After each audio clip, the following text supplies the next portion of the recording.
বামফ্রন্ট রাজ্যে ক্ষমতায় এলে সিভিক ভলেন্টিয়ারদের স্থায়ী চাকরির ব্যবস্থা করা হবে, মর্যাদা দেওয়া হবে। শুধু তাই নয়, বিধায়ক উন্নয়ন তহবিলের 1/3 এলাকার মহিলাদের উন্নয়নে লাগানো হবে বলে পূর্বস্থলী উত্তর বিধানসভা কেন্দ্রের লক্ষ্মীপুর পূর্ব আটপাড়ার এক জনসভায় এসে কার্যত সিপিএমের ইস্তেহার প্রকাশ করে ফেললেন সিপিএম নেতা শতরূপ ঘোষ। বাম সরকারের বিভিন্ন প্রকল্পের নাম বদলে তৃণমূল সরকার চালাচ্ছে বলে তিনি এদিন অভিযোগ তোলেন। বামপন্থীরা ক্ষমতায় এলে সরকারি বিভিন্ন প্রকল্পের মতো লক্ষ্মীর ভাণ্ডার প্রকল্পের টাকা বাড়ানো হবে বলেও তিনি এদিন প্রতিশ্রুতি দেন। এছাড়াও সংসদে সংখ্যার জোরে বিজেপি নোট বাতিল করেছে, লোককে দেশ থেকে তাড়ানোর জন্য এনআরসি করেছে, আজ এসআইআর করছে। সংখ্যার জোরে এরা কি না করেছে বলে বিজেপি কটাক্ষ করলেন সিপিএম নেতা শতরূপ ঘোষ। পাশাপাশি তৃণমূলকেও তিনি আক্রমণ করেন এই প্রসঙ্গে। কেন্দ্র ও রাজ্য চাইলে সমকাজে সমমজুরি আইন পাশ করাতে পারত, কিন্তু করেনি। সৈয়দ জাফরের রিপোর্ট, সুন্দর বাংলা নিউজ। আমরা সুযোগ পেলে আমাদের পরের লক্ষ্য হচ্ছে মাস্টার ডিগ্রি পর্যন্ত পশ্চিমবাংলার সরকারি কলেজ বিশ্ববিদ্যালয়ে পড়াশোনা সম্পূর্ণ বিনা পয়সায় করা। আমাদের বাংলা ছেলে মেয়েদের পা থাক মাটিতে, তাদের মাথা আকাশকে স্পর্শ করুক, তাদের পাশে থাকবে রাজ্যের সরকার।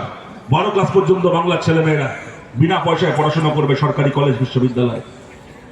এবং একটি কথা আমরা আমাদের লোকসভা ভোটের আগে বলেছিলাম, আমাদের ইস্তেহারে ছিল না, আমাদের সেই লক্ষ্য পূরণ হয়নি, আমরা কোনো আসন জিততে পারিনি বলে সেই কাজটা আমরা করতে পারিনি। এবার আমাদের ইস্তেহার কয়েকদিনের মধ্যে বেরোবে। আমাদের প্রাথমিক লক্ষ্য থাকবে আমাদের ইস্তেহারে, যে আমরা এখান থেকে বলতে চাই যেখানে যেখানে আমাদের বামপন্থী এমএলএরা জিতবে, এই পূর্বস্থলী থেকে শুরু করে বাংলার যেখানে যেখানে আপনারা মনে করবেন, মানুষ মনে করবেন আপনাদের আশীর্বাদে, আপনাদের সমর্থনে সিপিআইএম এর এমএলএরা জিতে পশ্চিমবাংলায় যাবেন, বিধানসভায় যাবেন, সেই প্রতিটা কেন্দ্রে একজন বিধায়কের 5 বছরের তার বিধায়ক তহবিল এমএলএ ল্যাডের যে টাকা, মোট টাকা 5 বছরের, সেই মোট টাকার 3 ভাগের 1 ভাগ টাকা বরাদ্দ করা হবে আলাদা করে মহিলাদের উন্নয়নের জন্য বিভিন্ন প্রকল্পে। আমাদের প্রত্যেকজন বিধায়কের বিধায়ক তহবিলের 3 ভাগের 1 ভাগ টাকা বরাদ্দ হবে খালি মহিলাদের উন্নয়নের জন্য প্রকল্পে। মহিলাদের জন্য, মেয়েদের জন্য স্কুল তৈরি করা, কলেজ তৈরি করা, আইসিডিএস সেন্টারগুলোকে শক্তিশালী করা, আশা কর্মীদের জন্য, অঙ্গনবাড়ি কর্মীদের জন্য বিভিন্ন স্কিম, সরকারি স্কিম, সেগুলোর কাজ যাতে ব্লকে ব্লকে ভালো করে হয় তার জন্য সেই সেন্টার তৈরি করা। মেয়েদের জন্য প্রতিটা ব্লকে একটা করে খেলাধুলো স্টেডিয়াম তৈরি করা, যেখানে মেয়েদের খেলাধুলো পরিকাঠামো, তাদের ট্রেনিং এর ব্যবস্থা থাকবে, যাতে আমাদের বাংলা থেকে আরো অনেক ঝুলন গোস্বামী, আরো অনেক ঋষা ঘোষ, আরো অনেক পিয়ালি বসাকরা তৈরি হতে পারেন। ব্লকে ব্লকে মেয়েদের জন্য খেলাধুলোর পরিকাঠামো গড়ে তোলা, মেয়েদের জন্য হাতের কাজ শেখার বিভিন্ন সেন্টার তৈরি করা, যেখানে সেলাইয়ের কাজ, মেকআপ আর্টিস্টের কাজ, মোবাইল সারানোর কাজ, অন্যান্য বিভিন্ন কাজ শিখে যে মহিলারা বিভিন্ন পেশায় যুক্ত হতে চান তাদের সেই পেশায় যুক্ত করার জন্য তাদেরকে ট্রেনিং দিয়ে গড়ে তোলা। এই কাজগুলো করার জন্য আমাদের প্রত্যেকজন বিধায়ক তার বিধায়ক তহবিলের 3 ভাগের 1 ভাগ টাকা বরাদ্দ করবেন। আমাদের ইস্তেহারে থাকবে এই কথা, আমাদের আগামী লক্ষ্য। এবং আপনাদের বলছি, দেখুন, যারা এখানে আমার গুরুজনেরা রয়েছেন, বাংলায় বামফ্রন্ট সরকার চালিয়েছেন এই 34 বছর, যাতে বাংলার প্রত্যেকজন মানুষ নিজের ইচ্ছে মতো নিজের ধর্ম পালন করতে পারেন, এই পরিবেশ বজায় রাখার প্রশ্নে বামফ্রন্টকে কত দেবে আমাদের অতি বড় শত্রুকেও বলতে হবে। এই প্রশ্নে বামফ্রন্ট সরকারকে আমরা 100 দেবো, একটা নম্বর কেউ আমাদের কাটতে পারবেন না। কি বাংলার হিন্দু আর কি বাংলার মুসলমান, একজন মানুষ নেই যিনি বলতে পারবেন বুকে হাত রেখে যে বামফ্রন্ট সরকারের সময় তার নিজের ধর্ম পালন করতে কোনোদিন কোনো অসুবিধা হয়েছে। কি ছিল না বলুন তো আমাদের বাংলায়? ঈদ ছিল না, মহরম ছিল না, ভাইফোঁটা ছিল না, কালী পুজো ছিল না, দুর্গাপুজো ছিল না। এই পূর্বস্থলীতে দাঁড়িয়ে আছি, সপ্তগ্রাম থেকে শুরু করে কাটোয়া, কালনা, পূর্বস্থলী, নবদ্বীপ, শ্রী চৈতন্য মহাপ্রভুর এই লীলাভূমি, এখানে এলাকায় এলাকায়, পাড়ায় পাড়ায়, কোণে কোণে ছড়িয়ে রয়েছে চৈতন্য মহাপ্রভুর স্মৃতি। এত মন্দির, এত মঠ, এখানে এত সংখ্যালঘু মুসলমান মানুষের বসবাস করেন আশেপাশে। নবদ্বীপ থেকে শুরু করে বিস্তীর্ণ এলাকায়, পূর্বস্থলী থেকে শুরু করে কাটোয়া, ত্রিবেণী, এত মুসলমান এলাকা। কি ছিল না? কোন ধর্ম, কোন উৎসব, কোন আনন্দ, কোনটা বাকি ছিল পশ্চিমবাংলায়? খালি নবান্নে মমতা ব্যানার্জি ছিলেন না, দিল্লিতে মোদী ছিলেন না। ধর্মের নামে রাজনীতি হতো না, ধর্মের নামে দাঙ্গা হতো না। আর আজ যেগুলো হচ্ছে, এগুলো ধর্ম হচ্ছে না, এগুলো ছেঁচড়ানি হচ্ছে। বলুন তো আপনাদের, এগুলো ধর্ম বলে? এই যত ভোট এগিয়ে আসবে দেখবেন সংখ্যালঘু এলাকায়, মুসলমান এলাকায় গিয়ে মমতা ব্যানার্জির বলা শুরু হবে যে ভাই আমি চুরি করে থাকি, ডাকাতি করে থাকি, আমার দলের লোক তোলাবাজি করেছে, রংবাজি করেছে, যা করেছে, তবু আমাদেরকে ভোট দাও, আমরা না জিতলে বাংলায় বিজেপি চলে আসবে। আরে বাংলায় বিজেপি রাস্তা কিছু বাকি আছে? বিজেপি যে রাজ্যে সরকার চালায়, আর যদি বিজেপি যে কাজ কোথাও করতে পারেনি, আপনি মমতা ব্যানার্জি করে দেখিয়ে দিলেন পশ্চিমবাংলায় সরকারের টাকা একটার পর একটা মন্দির তৈরি করছেন, আবার বলছেন বাংলায় নাকি বিজেপি চলে আসবে। আপনি থাকতে আলাদা করে বিজেপির দরকার রয়েছে বাংলায়? বললেন কি যে আমি পশ্চিমবাংলায় ওয়াকফের বিরুদ্ধে কোনো মিটিং মিছিল করতে দেবো না। কেন? ওয়াকফ দিল্লির সরকার পাস করেছে, মিটিং মিছিল করার থাকলে দিল্লি গিয়ে করো। আরে মমতা ব্যানার্জি, আমরা ওয়াকফের বিরুদ্ধে মিটিং মিছিল করার থাকলে দিল্লি গিয়ে করব। লোকসভা ভোটের আগে বলেছিলেন, সংখ্যালঘু এলাকায় গিয়ে বলেছিলেন সিপিএম কে ভোট দিও না, কংগ্রেসকে ভোট দিও না, আমাকে ভোট দাও। আমার এমপিরা দিল্লিতে গিয়ে মোদির বিরুদ্ধে লড়বে, বিজেপির বিরুদ্ধে লড়বে। ভোটে জিতে যাওয়ার পরে বলছেন ওয়াকফের বিরুদ্ধে লড়তে গেলে দিল্লি গিয়ে লড়ো। তো ওয়াকফের বিরুদ্ধে, মোদির বিরুদ্ধে লড়ার জন্য যদি বাংলার সাধারণ মুসলমানকে দিল্লি যেতে হয়, তাহলে আপনার এমপি গুলো কি এখান থেকে জিতে দিল্লিতে গেছে ওখানে চুরি করবে আর টিকটকে ভিডিও বানাবে বলে এখান থেকে দিল্লি গেছে আপনার এমপি গুলো? আমরা কি চেয়েছিলাম? মোদী সরকার কৃষি বিল পাস করিয়েছিল, ভারতের বিরোধী দল পারেনি সংসদ জোটে কৃষি বিল আটকাতে। কিন্তু ভারতের খেটে খাওয়া মানুষ, ভারতের কৃষক রাস্তায় দাঁড়িয়ে মিটিং মিছিল আন্দোলন করে মোদী অমিত শাহের কৃষি বিলকে ফেরত করিয়েছিল। আমরা চেয়েছিলাম যা কৃষি বিলের ক্ষেত্রে হয়েছিল তাই যেন ওয়াকফ সংশোধনীর ক্ষেত্রে হয়। যে ওয়াকফের সংশোধনী সংখ্যার জন্য ওরা পাশ করালো, সেই ওয়াকফের সংশোধনী যেন রাস্তার মিটিং মিছিল আন্দোলনে কেন্দ্র সরকার ফেরত দিতে বাধ্য হয়। মমতা ব্যানার্জি বাংলায় ওয়াকফের বিরুদ্ধে মিটিং করতে দিলেন না, মিছিল করতে দিলেন না। আর মাঝখান থেকে কি করলেন? যখন এসআইআর চালু হয়ে গেল, বাংলার সাধারণ মুসলমান এসআইআর এ নিজের নাম তোলার জন্য ব্যস্ত, নিজের বাপ ঠাকুরদার কাগজ খুঁজছে, ভোটার লিস্ট খুঁজছে, তখন ঘুরপথে পেছন দিয়ে ওয়াকফ চালু করে দিলেন পশ্চিমবাংলায়। বললেন তার আগে পশ্চিমবাংলায় আমি বেঁচে থাকতে বাংলা এসআইআর হবে না। আবার বাংলায় বললে যাতে বুঝতে না পারি, আবার একবার হিন্দিতে বলে বুঝিয়ে দিলেন, জব তক হাম জিন্দা হ্যায় বাঙ্গাল মে এসআইআর নেই হোগা। উনি বেঁচে থাকতে নাকি বাংলা এসআইআর হবে না। আমি জানি না মমতা ব্যানার্জি কোনো বেঁচেছেন না, এর মধ্যে মরে পড়ে গেছেন। বাংলায় তো এসআইআর শুরু হয়ে শেষ হয়ে গেল। উনি বেঁচে থাকতে নাকি বাংলা এসআইআর হবে না। এখন আপনাদের বলছি, তারাও আমাদের শত্রু নয়, তারাও আমাদের মতো সাধারণ ঘরের সাধারণ ছেলে মেয়ে। একসময় আমাদের দেশে 6 মাস কাজ করলে কাজ পার্মানেন্ট হয়ে যেত, 1 বছর কাজ করলে কাজ পার্মানেন্ট হয়ে যেত। 6 মাস থেকে বেড়ে 1 বছর, 1 বছর থেকে বেড়ে 2 বছর, 2 বছর থেকে বেড়ে 5 বছর। এখন সিভিক ভলেন্টিয়াররা হয়েছে 13 বছর, 14 বছর, 15 বছর ধরে এক কাজ করে যাচ্ছে, আজও তাদের কাজ পার্মানেন্ট নয়। নীল রঙের একটা জামা দিয়ে দাঁড় করে দিয়েছে রাস্তায়। কাজ কি? বালির লরি থেকে পয়সা তোলো, সোনচিপসের লরি থেকে পয়সা তোলো, কোথায় বেআইনি খাদান হচ্ছে সেখান থেকে পয়সা তোলো, কোথায় ভোটের সময় গিয়ে বিডিও অফিসে কে পঞ্চায়েতে নমিনেশন দিতে আসছে সেখানে তার উপর কি হামলা করো, লাঠিচার্জ করো।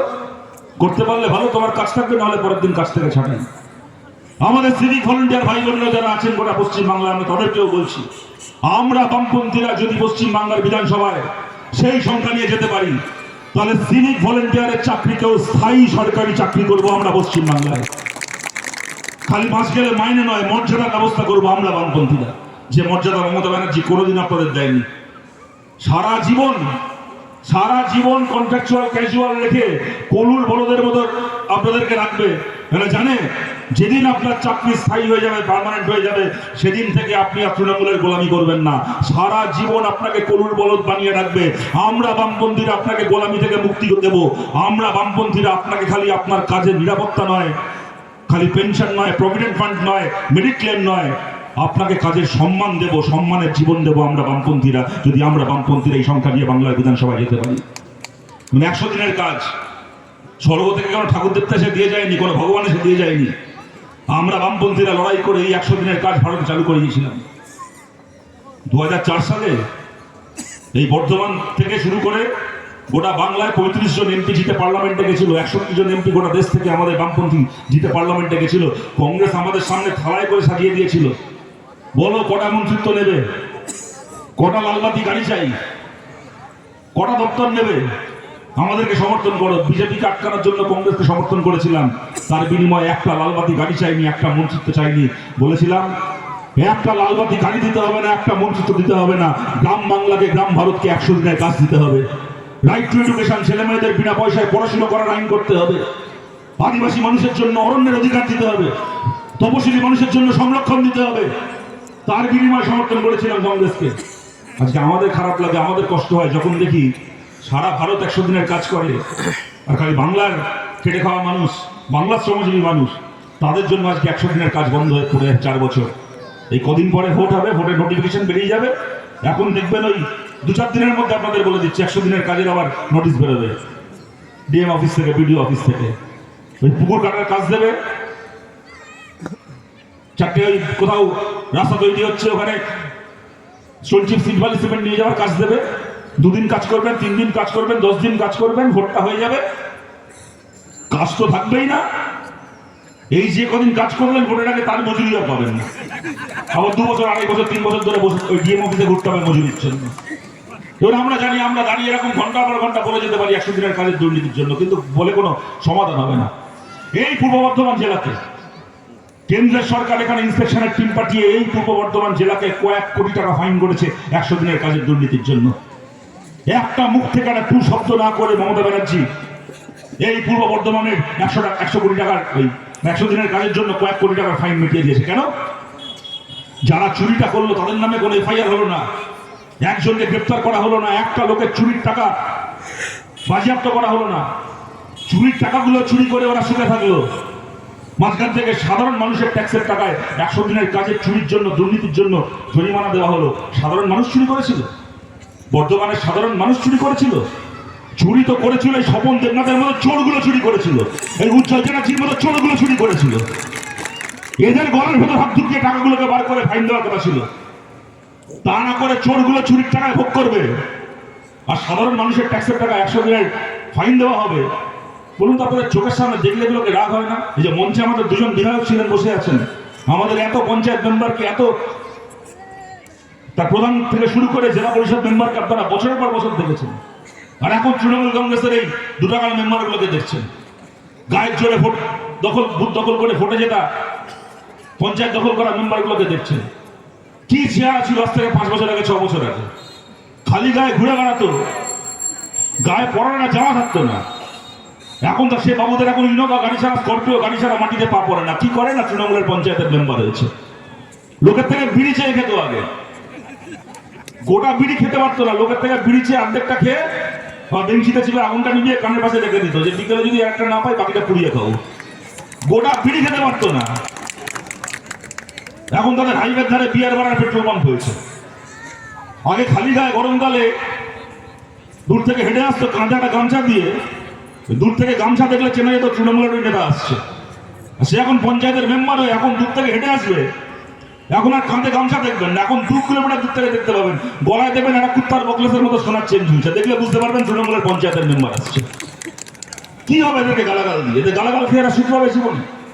আমরা বলছি বামপন্থীদেরকে জেতান, যে মাটিতে লাল পতাকা উড়বে, যে মাটিতে বামপন্থীরা জিতবে, যে কেন্দ্রে বামপন্থী বিধায়ক হবে, তৃণমূলের কোন নেতা, তৃণমূলের কোন পঞ্চায়েত মেম্বারের, তৃণমূলের কোন ব্লক সভাপতির বাপের ক্ষমতা হবে না সেখানে গিয়ে লোককে বলে আমাদের মিটিংয়ে চলো, মিছিলে চলো, তারপরে তোমার জব কার্ড হবে, আমাদের কাছে আগে ব্যাংকের পাসবই জমা দাও, আমাদের কাছে আগে তোমার চেক বই জমা দাও, তারপরে তুমি কাজ করবে।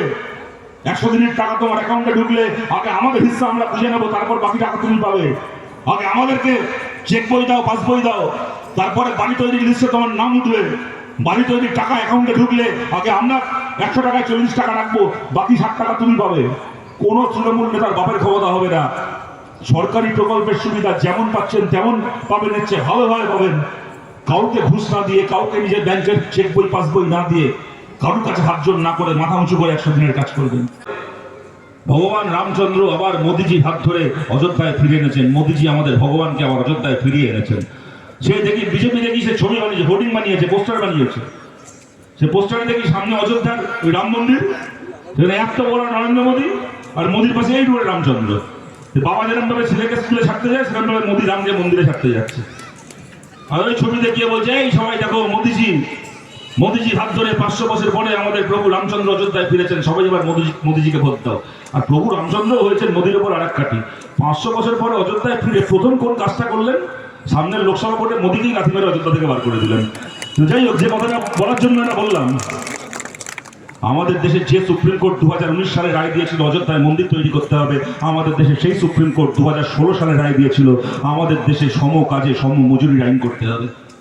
এদের হাতে সংখ্যা ছিল, সংখ্যার জোরে এরা নোট বাতিল করেছে, সংখ্যার জোরে এরা লোককে দেশ থেকে তাড়ানোর জন্য এনআরসি করেছে, আজকে এসআইআর করছে। সংখ্যার জোরে এরা কি না করেছে।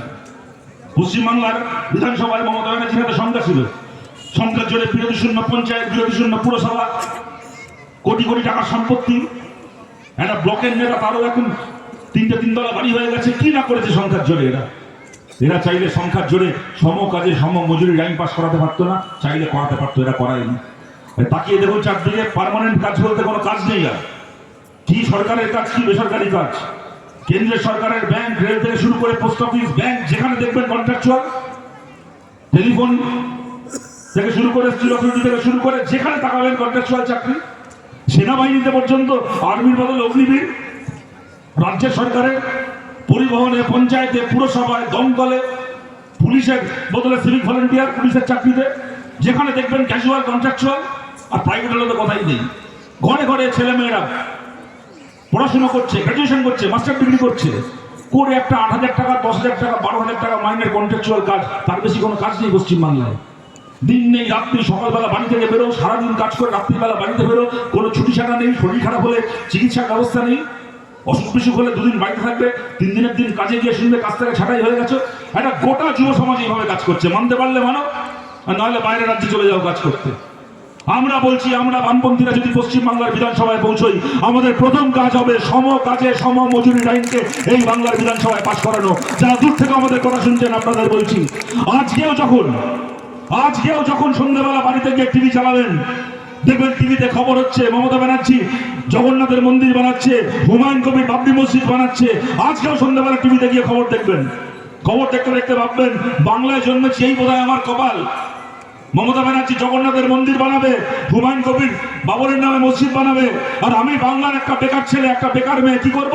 হাতে বাটি নিয়ে ওই মন্দির মসজিদের সিঁড়িতে বসে ভিক্ষে করব, জীবনে কাজকর্মের মুখ দেখবো না। কিন্তু আমরা বামপন্থীরা বলছি, আমরা আপনার এই ভাগ্য বদলাতে চাই। আমাদেরকে জেতান। যদি আমাদের এই লক্ষ্য পূরণ হয়, আজ থেকে 5 মাস পরে, 6 মাস পরে একদিন বাড়িতে ফিরে টিভি চালিয়ে দেখবেন, সেদিন আপনাকে আর মন্দির মসজিদের খবর দেখতে হচ্ছে না, সেদিন আপনাকে আর গরু শুয়োরের খবর দেখতে হচ্ছে না, সেদিন আপনাকে আর ইমাম ভাতা, পুরোহিত ভাতা খবর দেখতে হচ্ছে না। টিভি চালিয়ে দেখবেন আজকে পশ্চিমবাংলার বিধানসভায় বামপন্থীরা সম কাজে সম মজুরি আইন পাস করিয়েছে। কালকে থেকে আমার চাকরি আর ক্যাজুয়াল কন্ট্রাকচুয়াল নয়, কালকে থেকে আমার চাকরি পার্মানেন্ট। আপনি যত দূর থেকে আমাদের কথা শুনছেন, যদি জীবনে আমাদেরকে ভোট না দিয়ে থাকেন, তাহলেও আপনার কাজকে পার্মানেন্ট করব আমরা। বিজেপি আপনাদের বলেছিল বছরে একদিন রাম মন্দির উদ্বোধনের দিন আপনাদের বাড়িতে প্রদীপ জ্বালাতে। যদি আমাদের বামপন্থীদের এই লক্ষ্য পূরণ হয়, তাহলে জানবেন বছরে একদিন নয়, বছরে 365 দিন আপনাদের বাড়িতে প্রদীপ জ্বলবে। কর্মসংস্থানের প্রদীপ, নিরাপত্তা নিশ্চয়তার প্রদীপ, মাথা উঁচু করে বাঁচার প্রদীপ জ্বলবে ঘরে ঘরে। আজকে মুখ্যমন্ত্রী মমতা বন্দ্যোপাধ্যায় বলছেন যে এসআইআর নিয়ে তিনি কোর্টে আইনজীবী হয়ে লড়বেন, কি বলবেন? উনি এত বড় আইনজীবী, তাহলে আইনজীবী হয়ে লড়ে পশ্চিমবাংলার 100 দিনের কাজটাকে চালু করালেন না কেন আজ অব্দি? সে তো বিকাশ প্রসেসকে চালু করাতে হলো। আপনি এত বড় আইনজীবী, তো আইনজীবী হয়ে লড়ে আপনার দলের যে নেতাগুলো একদিন করে জেল কাটলো 3-3.5 বছর, তাদেরকে 3 ঘন্টা বার করে আনলেন না কেন? এখনো তো আপনার আদরের ভাই শেখ শাহজাহান জেলে রয়েছে। আপনার তো লাগবে শেখ শাহজাহানকে ভোটের আগে, নাহলে বসিরহাটে সন্দেশখালীতে ভোট করাবেন কি করে? আপনি এত বড় আইনজীবী, তো আপনি যান শেখ শাহজাহানকে বার করে আনুন আপনার ক্ষমতা থাকলে। সুতরাং শুনুন, এসআইআর কে আটকানোর জন্য পশ্চিমবাংলায় মমতা বন্দ্যোপাধ্যায় এসআইআর প্রক্রিয়া শেষ হয়ে যাওয়ার পরে উনি আইনজীবী হয়ে উনি কোর্টে লড়তে যাবেন। মমতা ব্যানার্জি যদি চাইতেন, তাহলে পশ্চিমবাংলার একজন মানুষের নাম অন্যায়ভাবে এসআইআর থেকে বাদ যেত না। কারণ এসআইআর যত ইলেকশন কমিশন পরিচালিত হোক, এসআইআর এর কাজটা হাতে কলমে করেছে সরকারি অফিসারগুলো। ওনার দলের নিয়োগ করা, ওনার সরকারের নিয়োগ করা বিএলও, ওনার সরকারের কর্মচারী, তারা হাতে করে এসআইআর করেছে। মমতা ব্যানার্জি চাইলে একজন মানুষের নামও অন্যায্যভাবে বাদ যেত না, উনি চাননি, তাই সেটা হয়নি। এখন এই সমস্ত নাটকবাজি কথা বলে ভাবছেন 5টা লোকের কাছ থেকে আমি ভোট ম্যানেজ করবো। আনন্দপুরের যে ঘটনা, সেই ঘটনায় এখনো পর্যন্ত সিপিএমকে দেখা যায়নি, কি বলবেন? এবং আপনারা দেখতে চাননি বলে দেখা যায় না। আমাদের পার্টির সম্পাদক দক্ষিণ 24 পরগনা জেলার রতন বাগচি এখন যখন আপনি আমাকে প্রশ্নটা করছেন, এই সময় এই মুহূর্তে এই এলাকায় রয়েছে। এই সময় আমাদের সিপিআইএম এর আমাদের ওই গোটা এলাকা কসবা সোনারপুর জুড়ে আমাদের কমরেডরা তারা মিছিল করে ওই এলাকায় গেছে। কিন্তু প্রশ্নটা হচ্ছে, আপনারা সিপিএমকে দেখা যায়নি, বিজেপিকে দেখা যায়নি, কংগ্রেসকে দেখা যায়নি করছেন, সরকারকে কোথায় দেখা গেল? কেন বলতে পারেন ওই ওয়াও মোমো কোম্পানির মালিকের বিরুদ্ধে এখনো এফআইআর হলো না, এখনো তার নামে ওয়ারেন্ট বেরোলো না, তাকে এখনো গ্রেপ্তার করা হলো না? এটা প্রমাণিত যে সে জলা জমি বুঝিয়ে সেখানে বেআইনিভাবে কোনো রকম কোনো সরকারি নিয়ম না মেনে, ফায়ার সেফটি নর্মস না মেনে সেখানে সে বেআইনি কারখানা চালাচ্ছিল। এতগুলো লোকের প্রাণ চলে গেল। কেন তাকে এখনো পর্যন্ত গ্রেপ্তার করা হলো না? কোটি টাকা ডোনেশন নিয়েছে ওদের কাছ থেকে তৃণমূল, কোটি টাকা খেয়েছে ওদের কাছ থেকে, কোটি টাকা ইলেকট্রাল বন্ডে খেয়েছে, আর কোটি টাকা টেবিলের তলায় কাটমানি খেয়েছে, যে তার বিরুদ্ধে এখন ব্যবস্থা নিতে পারছে না, তাকে গ্রেপ্তার করতে পারছে না। কি শর্ত রয়েছে বাবা মোমোর মালিকের বিরুদ্ধে এখন অব্দি তাকে ছেড়ে রাখার? আচ্ছা, আপনি মঞ্চ থেকে বলছিলেন যে থেকে আপনাদের যদি বিধায়ক ক্ষমতায় আছে তাহলে 1/3 টাকা মহিলাদের উন্নয়নের ক্ষেত্রে ব্যবহার হবে, মানে লক্ষ্মী ভান্ডারের বদলেই কি আপনাদের এই? না বদলেছে, লক্ষ্মী ভান্ডার তো সরকারি প্রকল্প, গোটা রাজ্য সরকার যেরকম ভাবে যা প্রকল্প দিচ্ছে দেবে, কিন্তু এটা হচ্ছে এলাকা। আরে লক্ষ্মীর ভান্ডারের টাকা তো কোনো বিধায়ক তহবিল থেকে যায় না, লক্ষ্মীর ভান্ডারের টাকা তো সেন্ট্রাল ফান্ড, একটা বার্ধক্য ভাতা, বিধবা ভাতা, তপশিলি পরিবারের ছেলে মেয়েদের জন্য স্কলারশিপ, এগুলো তো সেন্ট্রাল রাজ্যের যে কেন্দ্রীয় ফান্ড এগুলো। আর এটা তো এলাকা ভিত্তিক উন্নয়ন প্রকল্পে একজন বিধায়কের নিজের এলাকার যে উন্নয়ন তহবিলের যে টাকা, 5 বছরের যে তার যে এমএলএ ল্যাড ফান্ডের যে মোট টাকা, তার 3 ভাগের 1 ভাগ টাকা মহিলাদের জন্য বিভিন্ন পরিকাঠামো নির্মাণে খরচা করা হবে। এবং লক্ষ্মীর ভান্ডারের ক্ষেত্রে আমরা বলছি, এমন নয় যে এই সমস্ত সরকারি প্রকল্প মমতা ব্যানার্জি শুরু করেছেন, বেশিরভাগ প্রকল্প বামফ্রন্ট সরকারের সময় থেকেই চলছিল, বার্ধক্য ভাতা, বিধবা ভাতা থেকে শুরু করে তার এই ধরনের বিভিন্ন স্কিম। অবশ্যই মমতা ব্যানার্জির আমলেও কিছু স্কিম চালু হয়েছে, কিন্তু কিছু স্কিম এরকম আছে যেগুলো আমাদের সরকারের চালু করা, এখন উনি অন্য নামে চালাচ্ছেন। এই কন্যাশ্রী আমাদের সরকারের সময়কার স্কিম, উনি অন্য নামে চালাচ্ছেন। মেয়েদেরকে স্কুলে মেয়েদেরকে সাইকেল দেবো, আমাদের সরকারের স্কিম, উনি নাম পাল্টে চালাচ্ছেন। যাই হয়ে থাক না কেন, স্কিম জারি হয়ে থাক না কেন, যার চালু করা হয়ে থাক না কেন, সরকারি প্রকল্পের টাকা যেমন পাচ্ছেন তেমন পাবেন, আরো ভালো করে পাবেন। প্রতিটা সরকারি প্রকল্পের বরাদ্দ বাড়বে, লক্ষ্মীর ভান্ডারেরও বরাদ্দ বাড়বে। কিন্তু লিস্টে নাম তোলার জন্য এখন যে তৃণমূলকে তেল দিতে হয়, আর ওদের মিটিং মিছিলে যেতে হয়, ওদেরকে কাটমানি দিতে হয়, এই গোলামি বন্ধ হবে, তৃণমূলের এই পয়সা খাওয়া বন্ধ হবে যদি আমরা বামপন্থীরা জিতি।